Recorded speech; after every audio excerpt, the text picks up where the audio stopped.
हमारे इस channel DJ Balkrishna production house को लाल बटन दबाकर सब्सक्राइब करें और साथ में घंटी के निशान को दबाना ना भूलें ताकि सभी नए ऑडियो वीडियो आप तक तुरंत पहुंचे।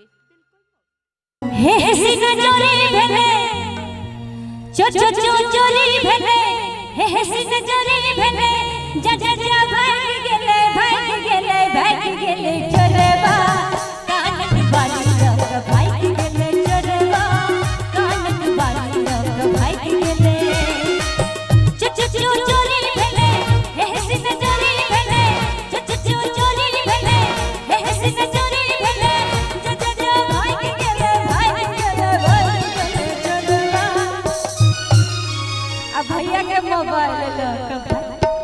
भाग जाता तहाँ तक सबटा प्रोग्राम देखने बुझा जात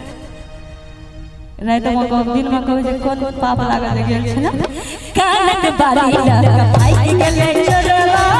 कानक बारी लग भाग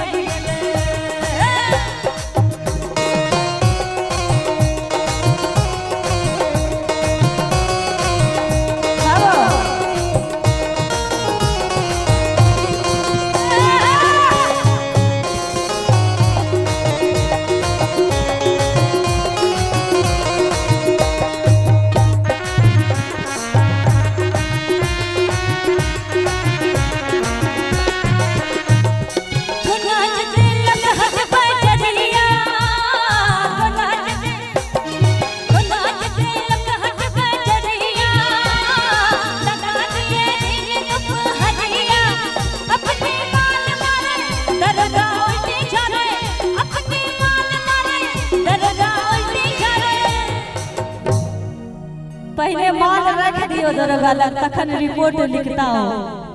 से कहे छे कि अपने माल मारे दरोगा उल्टे झरे अरे हाथ के मोबाइल लग भाग गेले चोरवा कानक बारी लग भाग गेले चोरवा कानक बारी लग भाग गेले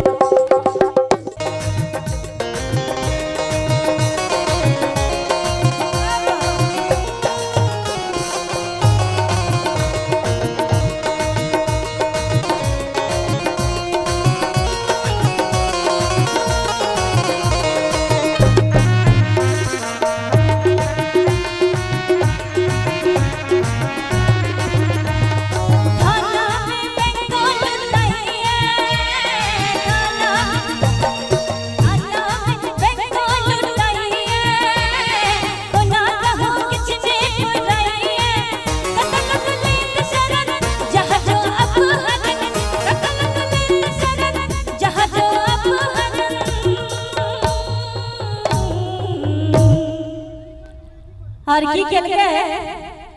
भैया सब गोटे कैमरा चला रहल छै बिना पूछने गोटा वीडियो जे डालो एहि बेर हम बुझि गेलियै हां की केलके जहां जो हरन और हाथ में के पर्स लगा भाग गेले चोरवा कानक बारी लगा भाग गेले चोरवा कानक बारी लगा भाग गेले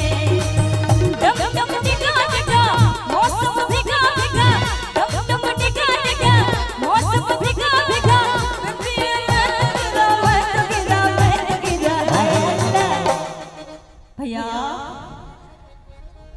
आपको नहीं बात से राय तो हो गए हाँ थक गए कि नहीं सूरत आपकी सुभान अल्लाह हाय अल्लाह सूरत आपकी सुभान अल्लाह दम दम टिका टिका मौसम भिगा भिगा दम दम टिका टिका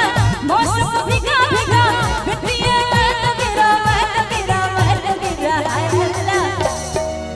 एक बार सब गोटे ताली बजा मिजाज मोबाइल का रख दियो नहीं हेर वन बजर खस पर एकरा मोबाइल सूरत आपकी सुभान अल्लाह हाय अल्लाह सूरत आपकी सुभान अल्लाह हाय अल्लाह सूरत आपकी सुभान अल्लाह हाय अल्लाह सूरत आपकी सुभान अल्लाह हाय अल्लाह सूरत आपकी सुभान अल्लाह हाय अल्लाह सूरत आपकी सुभान हाय सखी